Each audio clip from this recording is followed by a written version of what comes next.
আসসালামু আলাইকুম। কেমন আছেন সবাই? আজকে দাঁড়িয়েছি খুব বাজে সিচুয়েশনের কিছু ব্যাপার নিয়ে। যেরকম এই যে আমার অনেক বড় একটা ভুঁড়ি। এই ভুঁড়ি নিয়ে আসলে ভুঁড়ি বলি, পেট বড় হয়ে গেছে। আমি ট্রাই করছি যে আসলে কিভাবে কমানো যায়।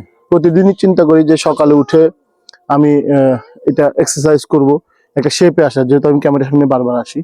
তারপরে অনেকেই কিন্তু এটা নোটিস করেন, রাস্তাঘাটে সব জায়গায় নোটিস করেন, যেটা আমার জন্য খুব কিছু কিছু সময় অকওয়ার্ড সিচুয়েশন হয়।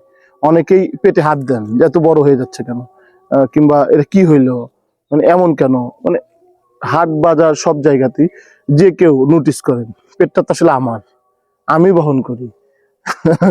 অনেকটা আমাকেই কষ্ট করতে হয়, আমি এর ভুক্তভোগী। তারপরে কিভাবে কমাইতে হয় সেটা আমাকেই কিন্তু বের করতে হবে।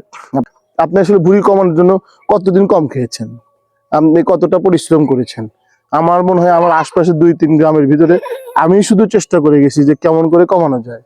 বাট একটু দৌড়াদৌড়ি করলাম, কয়েকদিন দৌড়াদৌড়ি করার পরে আবার যে সময় নতুন ভাবে একটু খাওয়া দাওয়া করি, যেহেতু একটু ফ্যাটি মানুষ, খেতে ভালো লাগে, খেলে কিন্তু আবার আগের অবস্থায় ফিরে আসি।